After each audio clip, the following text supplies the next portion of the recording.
Welcome to the Seven Figure Builder Show. My name is Juli Baranik, founder of Seven Figure Builder, where we help high achieving CEOs connect with their dream clients to scale to seven figures and beyond. And I'm here today with my friend Sean Delaney. Hey, Sean. How are you, Julie?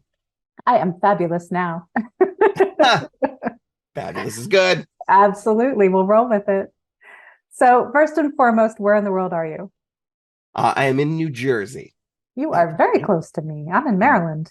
Very close. Yes, we're Yeah. having some wonderful weather now. It's great. Is Yes, we that what we're are. doing? We're Lots of chit-chatting about sunshine. that. Awesome. And for people that haven't had the pleasure to meet you yet, can you tell us a bit what you do with your business? Yes, what do I do? So my history is just the what I do now. A little bit of history. So for A little 25 both. years, 25 years I worked for some of the biggest brands in the world. Nike, Uber, J&J. And what I found in consulting with those clients that all business is the same, whether it's shoes or airline flights or left-handed widgets or financial services or whatever the thing is, all business is the same.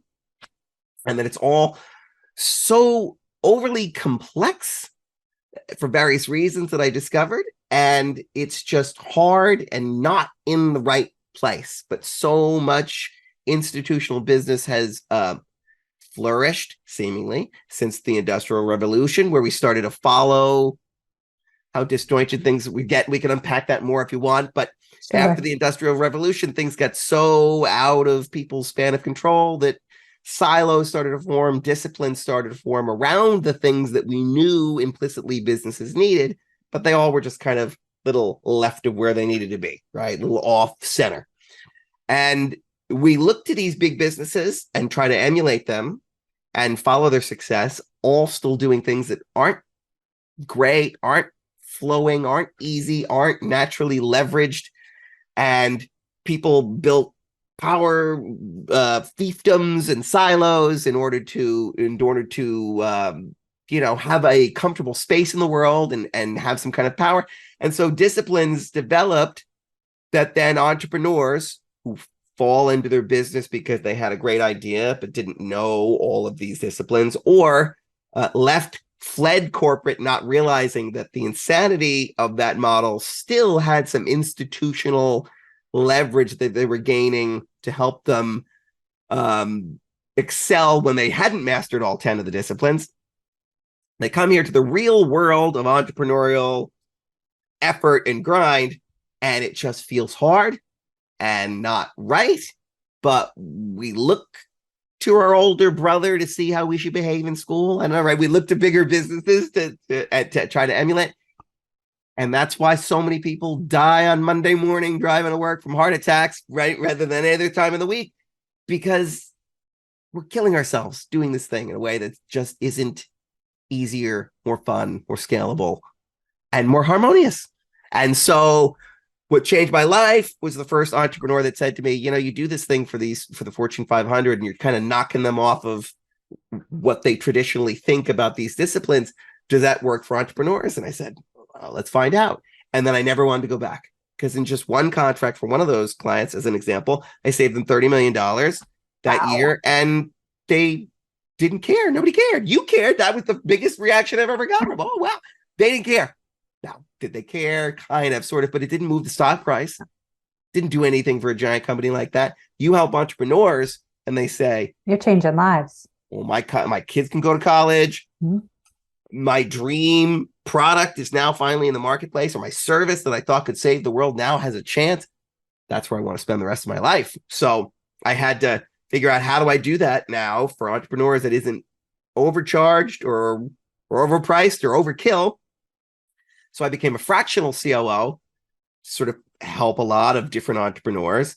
And then I created a mastermind and some other tools and other ways to access us so I could sort of bring this to more people and have that bigger impact. And so that's what I do. What if you want to distill that down to something? I have a framework to give people context over content, because we're all drowning in content. We need some context, new lenses to see the world through, right? And to understand all the new information we're taking in, every conference we go to, everything we learn about our business, to have buckets for things that work better, because those 10 disciplines that every business has, even if you had a 10 score for each of them, you're leaving something on the table if they're not working together, the leverage points between those disciplines. And these are things, not to be cryptic about it, they're things like strategic planning and time management and project management, et cetera, et cetera. I just don't call them those things because at their essence, they're all flawed. And if we distill them down to what they really are and put the pieces together, it becomes easier. It makes more sense. You have context for the chaos around us, and you feel like you have more control, and things just sort of hum. And I use music a lot right. We talk even this. I'm like, said to my business partner, talking to Juli, we're going to riff and jam about this and this, right? It's all riffs, jams, music, notes, harmony, but it works so much better that way. It does, doesn't it? Totally. And we are definitely kindred spirits. I remember as I was rising up the corporate ladder in my corporate career, and, you know, I used to look at the high level executives and I'm like, oh, they have this beautiful mastermind, this strategy, this like vision, this plan, all this coolness that when I get there, I'll understand it. And I realized as I got to the top that they were really just winging it, and they were successful in spite of themselves. Yes. and undervalued. I mean, it's a broken machine, but there is some value to that machine. Totally. Right? People, they leave, they go, you got to pull out the good parts. Oh, I'm excellent at hiring people. Are you? Okay. Where'd you do that? Oh, I was an executive here and here. Great. Now they come out, they start a business and they go, okay, well, so who's going to give me the list of pre-selected? Oh, there's not. Oh, that didn't happen. Oh, someone's not going to write the job description. Right. You were good at hiring people because corporate sent your HR liaison over. They pulled the job description out of you. They wrote it up in a way that made sense. They put it out in the place. They weeded it down to 5 people, and you had a conversation. You felt good about one of them, and gosh, it worked out. You're great at hiring people. You're not. You never were. But the machine propped you up, and as broken as the machine was, there is some value to it, right? So now let's just take you out of that and let's understand what was working and why it worked, and how can you implement it in a way that feels better at a scale that works for you. Definitely. So for the listeners and for all of us, what are some of the keys that simplify business, like where we don't need to overcomplicate things? So I think the key that has helped us is it is constant distillation down to the essence of what these things are, right? So for example, you look at strategic planning, and I always start there. It doesn't matter where people come to me. They say, oh, just fix my marketing. How can I do that? I don't know who you are. I don't know where we're going. Right? I don't know your brand. I don't know anything yet to do that. And by the way, I don't even know if you have the architecture to support an influx of clients. If your company's broke, you know this. Mm-hmm. How many entrepreneurs, whether their business is broken yet or on the verge of it, and they're like, I just need more clients. You pour them in, and then everything crumbles because they weren't ready to handle it. Mm-hmm. It's bad but most consultants will do that. They'll come in and do that thing because that's their discipline. That's their wheelhouse. That's their jam. Those are the notes they know how to play. Okay. Right. So we don't do that. So strategic planning, for example, the essence of that. So you will see people say, who needs that? Because they read it in books and it's the tried and true, like, okay, mission, vision, core values, blah, who cares? And it's something they write, or they have a consultant write it, sits on the wall, and it's never really implemented anywhere, or maybe they implement it in the wrong ways. So I say, look, well, what is the essence of strategic planning? Because you also have the people that go the other way. My plan is to double my revenue, bro, and I'm going to lean on a Lamborghini. That is not a plan. That is a hope. It is the whispers of ghosts. I don't know what that is. That is not a plan. A wish and a prayer. Yes, not a plan. And so for navigation, I say, well, we start with core values. What's my mission? What's my vision? Start with your core values first, because whatever you're going to build, if it's not in alignment with that, your clients, your customers, your avatars will quickly find that out, and it will be disharmonious from the start. So you're going to build something in alignment with who you are and what you are or are not willing to do in the very distilled essence of what is business. It's just a value exchange between humans. And before it was whether I say, Juli, how was your weekend? And you tell me, oh, we did this, and that's great. Awesome. Now I feel good from having talked to you, and you feel good because you got to talk about your weekend. Exchange of value and human interaction. Now, you could also give me goats for grain. Goats are very popular now. Do you love goats? Goats are very popular. Goats for Absolutely. grain, right? And that worked. And you knew my core values because we grew up in the same town and we knew all the same people and we knew who each other was, right? And I could hire people from the town. I knew them. It all worked. Once we start to expand beyond my town, beyond my reach, now we need word of mouth. Now we need representatives. We're starting to grow a little bigger. We're hiring people outside of our region. Once the Industrial Revolution comes, it all gets blown to heck because you can't control it. Now I have to start telling people my core values. Well, gosh, I never thought about it before. They were just on display all day, every day in town growing up. Now I got to tell you who I am. Now I need to 7 touch points before you know, like, and trust me enough to even listen to me. This is insanity. This is what we have to do. So then now we get this metastasized version of marketing. And it's not really there, the essence of it, right? Well, we could talk about that one too. But for strategic planning, it is, I got to know who you are at your essence, these core values. By these 5 things, we live and die, whether I'm here or not. If that resonates with you, this is how we hire correctly by leveraging that in the hiring process. Great. Now we've got people who all feel the same way. We don't have to think about the world the same way. God help us all. I want people around me who think differently than I do, but feel the same way, the same values. Hey, let's go. Then, right, your mission. Now we got to know what we're doing. The essence of that, right, is are we all going in the same place to serve the same people? Right. And then the vision is, the essence is the aspirational. I'm breathless at the thought of doing it because I don't know today, as I set the plan, how I could ever do it.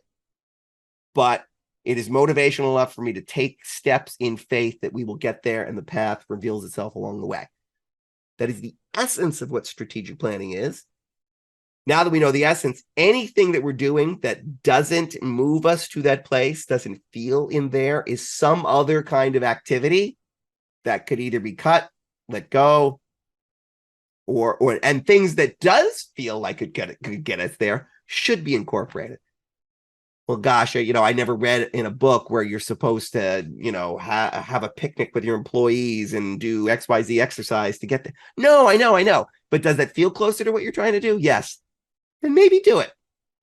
Just because you haven't heard that JP Morgan Chase did it. Do you want to be JP Morgan Chase? Well, I want to be their size. No, that's not the question I asked. Do you want to be them in that feel, complexity, No, I would never build that. No, you wouldn't. You wouldn't. Right. So let's get to the essence of it. So I think that's the number one tip is identify what these 10 disciplines are, and to not be cryptic, right? Traditionally, it's strategic planning, project management. I'm going to look at it over here. Time management, because I don't even use these terms anymore. Time management, right? Process and automation, metrics and reporting, change management, people management, leadership, 2 different things, because we know people who can manage and people who can lead, 2 different things. Marketing and sales, 2 separate things that I purposely combine because as well as I do in corporate, once they separate those 2, it doesn't work. So yes, people who are sales experts want sales to be different than marketing, and they want the same thing because the essence is, how do I get people to know, like, and trust me enough to take action and convert the sale, right? And then risk management. That's the traditional set. Now, we have new names because those things are wrong. So I distill them down to what the essence of them are. And strategic planning is really navigation in a dark and scary world. And so that's the N in harmonious. And so I think know what these disciplines are, know that they're a little off, and then distill them down to the essence. And anybody hearing this, we can provide them with how I distill it down so they get that. So I think it's, understand what is the essence of these disciplines, how do they connect each other so you're getting the full leverage there, and then don't hold yourself to whatever model somebody else is telling you has to be the full and complete model.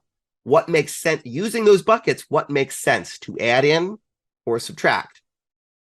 And if you hear a new marketing strategy, don't throw out everything you're doing for that strategy, take what works and plug it in again to this system that's already working. And that will help you to grow, learn new things, and incorporate new disciplines into your business, but following that architecture. Does that make sense? Is it too cryptic? Is it too out there? No, it does. And I mean, of the things you mentioned, they're all critical to business, like no matter what you call them, what you do with them. But to your point, they don't need to be very, complex and crazy to be able to implement that in your business. No, and I've heard people argue with me, well, it should be 11. It should be not. It's 10. It's 10 because 10's a good number.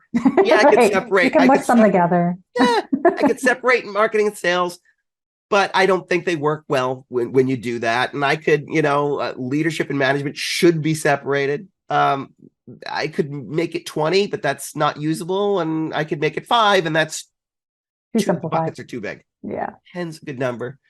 Fit things into that architecture.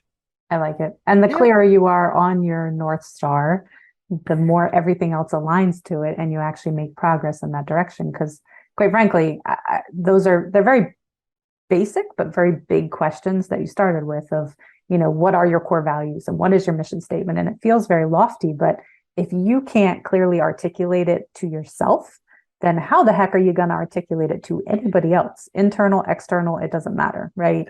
Fastest way to destroy your business is to forget your core values, to violate that brand promise. Don't look at Bud Light. Right. And I'm not saying how anybody should come down on their social causes or anything. That is not this discussion. What the discussion is they had a brand promise, whether they knew it or not, and they violated it, and their loyal fans angrily cut ties. Yeah. You can, it doesn't matter where you land on the issues. That's what they did. They violated the promise. You can't do that. Well, you can, but there are consequences to it. And so that is the purpose of the core value. And then it becomes also, like you said, inspirational. You should be asking people when they apply for a job, these were our 5 core values. Please come ready to tell me which one resonates with you the most and why. That's a fair question. They've got to answer that question. If they can't answer that in a way that makes sense, that they didn't just ask ChatGPT to write a really good answer for them. And they may have. And they can fake it for a little while, but they'll be managed out from your machine. But that's one of the core, that's got to be a question you have, a comment you have.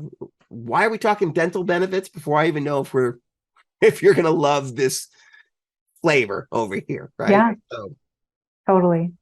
So let's talk about who do you actually help? Meaning you started in corporate helping massive Fortune 500s, right? The questions that we're talking about are basic and at the beginning. So where in that spectrum are we talking? And how often do you need to revisit it, quite frankly? Yeah. So I have a diagnostic that it takes 8 minutes and it gives you an evaluation on where you are in these 10 disciplines. And I start there because when people say, well, do you help me or not? Well, take that first, because I don't even know where you are, because I have a lot of ways that I can show up and help people. Everything from a full fractional COO, whether it's me or one of my consultants who is there, they're a member of the team, and you now have a COO who's not there 24/7, but they're there enough with this kind of high-level guidance, and we're a part of your team. All the way down to, we have a mastermind where people show up on a Wednesday for a call where we go through these things, unpack them in detail, but you're in a community also, online community. We look at your scores. You're getting coached essentially on how to keep this stuff alive with a room full of peers. And then there's levels of touch along that. Like then you have a personal coach in that, not fully a fractional COO, but somebody who's looking at that personally saying, okay, this week we really dove into the serenity we call time management.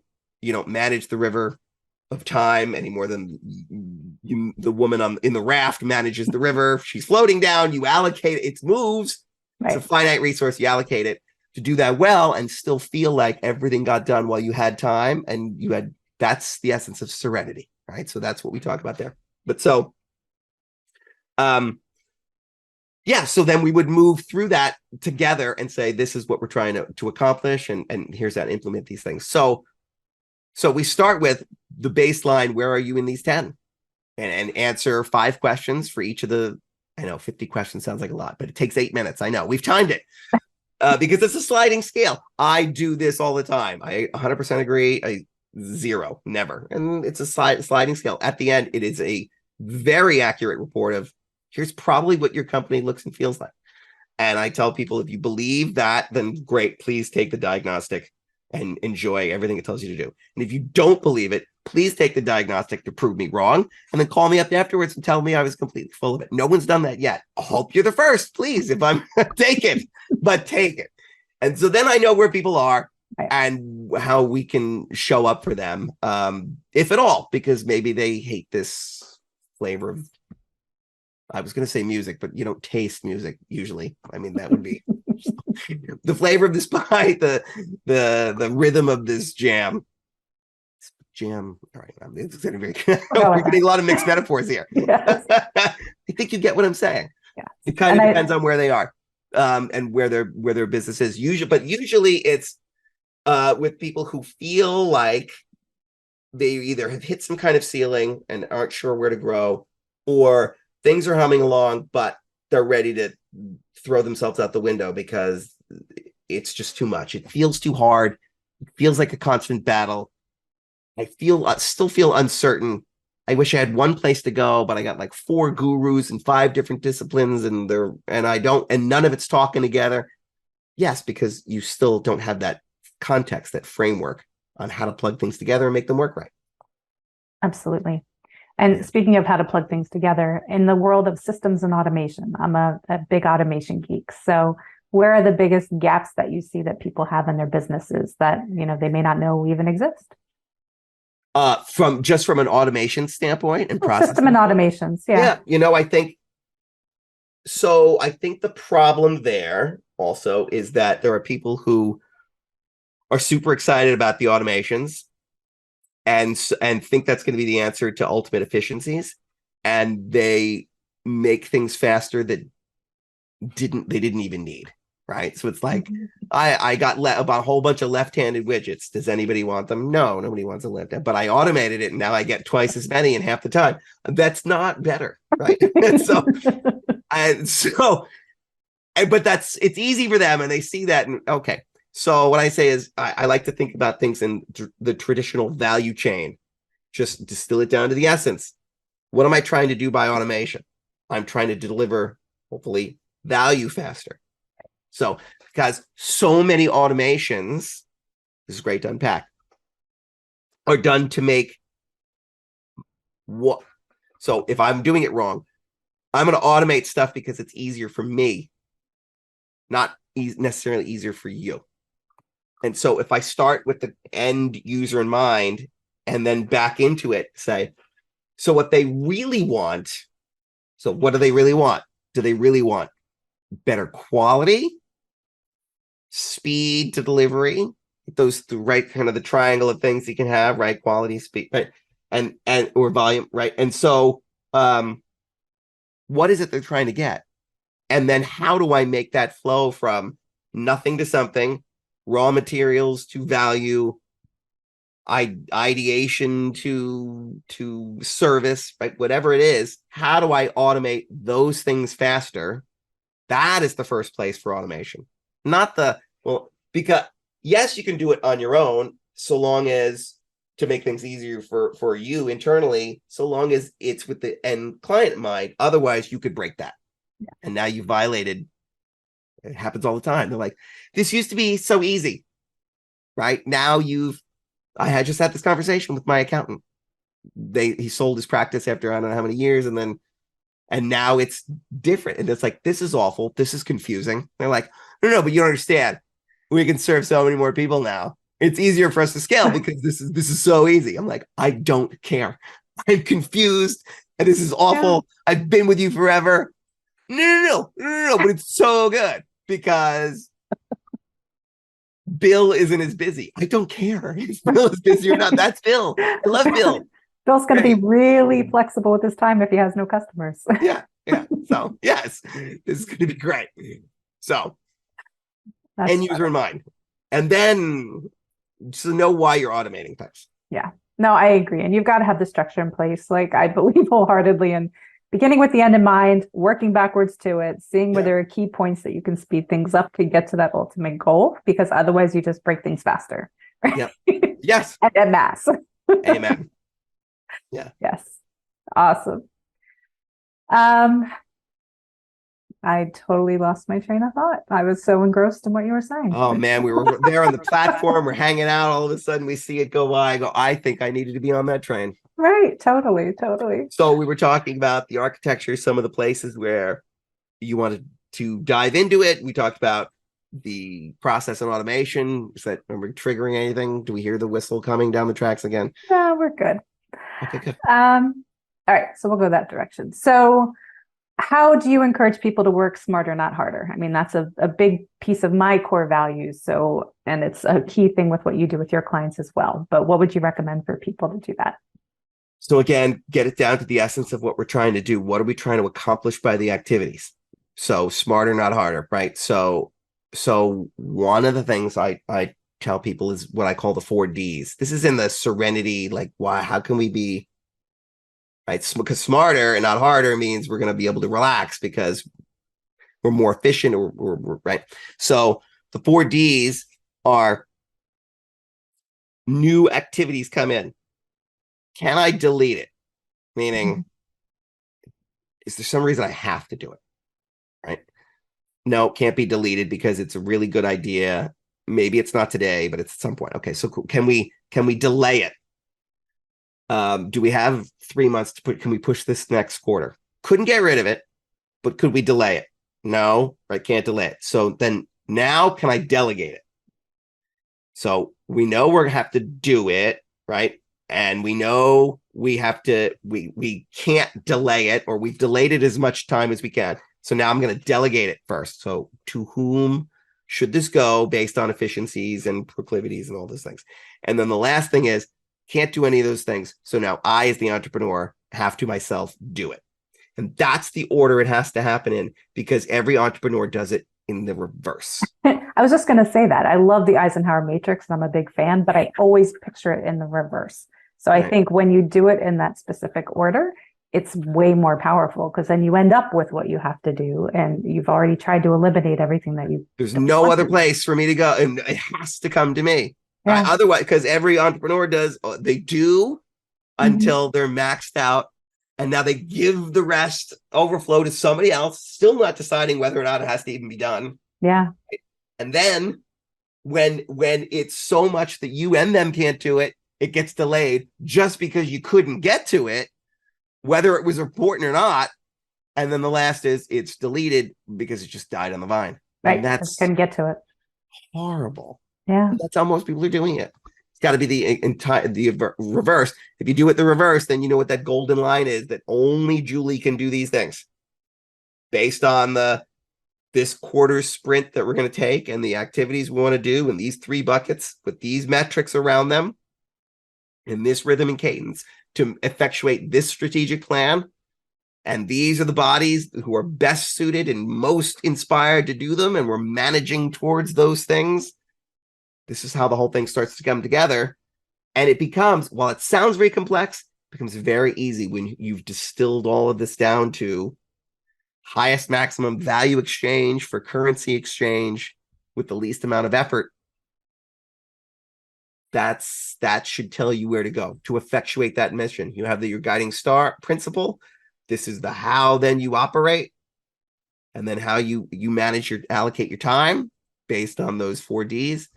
And it becomes, that's very smart and not as hard, right? So that's the smarter, not harder. 100%. And it's so helpful to have you engaged in this, because you have that mirror to reflect back and say, okay, do you really need to spend your time on that? Yeah. Or to be much better suited to have somebody else to delegate? It's a, different rate of, per hour, because everything that we're doing is at our own hourly rate, right? Like there's ways to be more impactful in your business if you're able to clearly, delegate that to your team or remove it altogether if it's not important.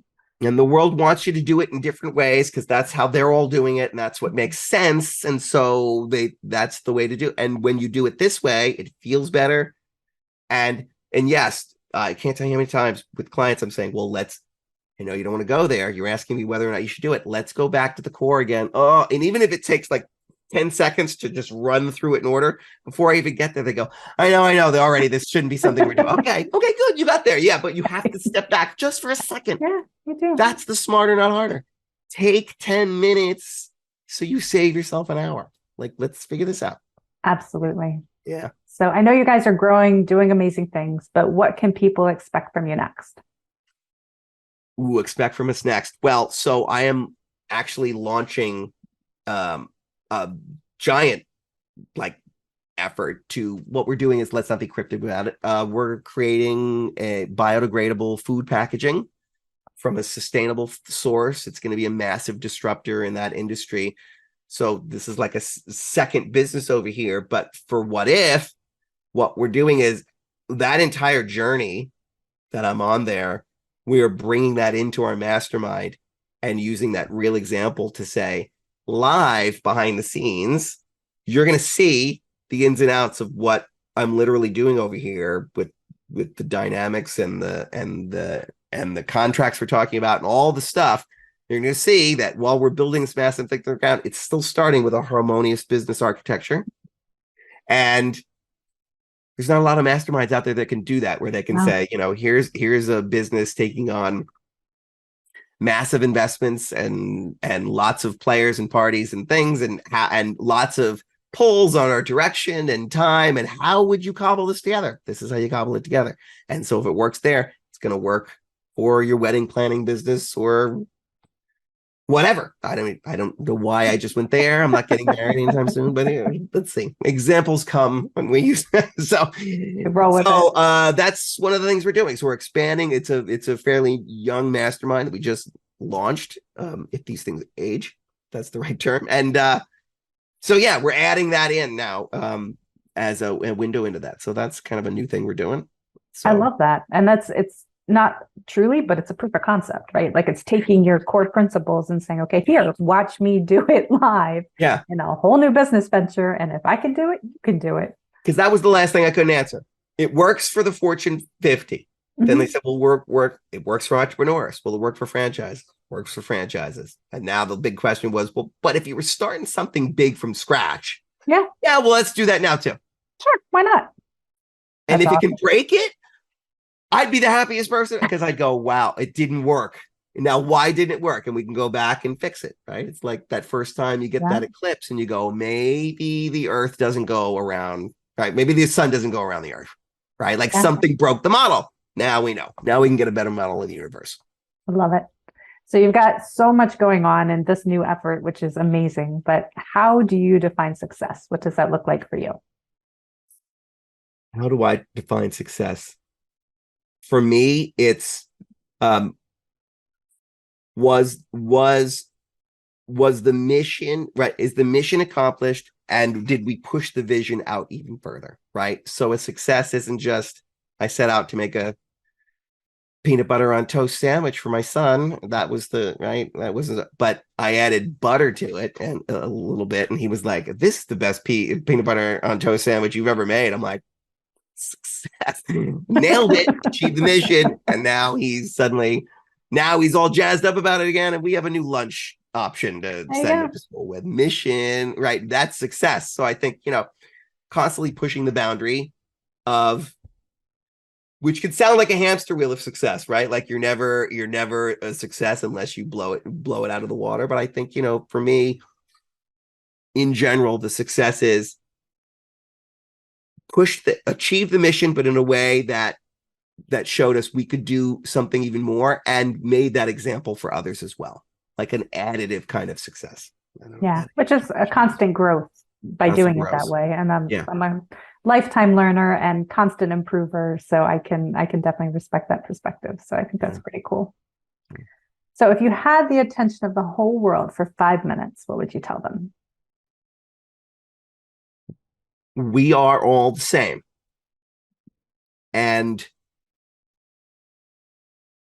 anything other than that conclusion is some kinds of layers of understanding that isn't shared by everyone else, right? We've layered on complexity And now we think that we're not the same because I'm in New Jersey and you're in Maryland, or, I'm wearing gray, you're wearing blue, or Democrat, Republican, right? Any way that you can bifurcate and delineate and segregate is some layer of perception you're putting on reality. And it's either helpful or not helpful. And anything that's helpful, like, I have extra bit of fun on St. Patrick's Day because I'm Irish. I've segmented myself somehow from my wife's very large Italian family, right? Like I'm a pariah for a day. I don't know. but is it useful? Is it additive? Is it fun? Sure. Great. Then do it because it gave me some other flavor or context on the world. If it was derogatory, hurtful, discriminatory, then maybe that's not it, right? And so this applies to business, to life, to anything, which is if your business feels too awkward, awful, disharmonious, then you're putting some layers of understanding on it that is subtractive to your effort instead of additive to your effort. So maybe, just maybe, ask the question, what if it's not what I think it is? What if it could be easier, more fun, more harmonious, more loving, more in line with who I really am at my core? Because I don't want to feel that way ever again. That makes sense? I mean, if I had the whole world for 5 minutes, it's got to be something like that, not just, hey. No, I love it. And it kind of goes full circle back to where we started, but business is business and humans are humans. Humans are humans. It's a value exchange between us. And did you feel better after it? Who needs wars or crisis or a conflict ever after that? If that's all it needs to be, then just do that. Yeah. Then just do that. I love it. Treat each other smarter, not harder. Totally. Love it. Well, thank you so much, Sean, for being on today. This was a lot of fun. Thank you. I hope so. That's the one thing I guarantee. It might be a little fun. That's it. Absolutely. This was a fantastic experience. Anybody hearing this, if you come calling saying want to be on the show, accept it. It was easy. It was fun. It was light. It was joyous. It was additive. I'll riff and jam with you any day. I love it. And on that note, where can people find you online? Whatif.com with a D for disruptor, because that's what we do. Also, it's how you say it in New Jersey. What if you didn't show up tomorrow? Well, okay, all right. There are some of those people out there. No, so what if with a D, WHADIF.com. You can go there. You can take the 8-minute diagnostic. It is free. It is my magnum opus. It is the one thing I can guarantee will give you some kind of clarity in your business. If it does, then please reach out and tell me it worked. And if it doesn't, please reach out and tell me it didn't. I will enjoy both conversations and you will get a lot of it. I promise you that. Awesome. And we'll have all the links for people to check it out. Definitely go check it out. I'm curious what people find, and feel free to comment what you found out because I'm curious as well, and I'll be checking it out too. Yes. Beautiful. And if you found value in this episode, please do share it. That's how people find us. And you can find me at sevenfigurebuilder.com. And I look forward to seeing you on the next episode.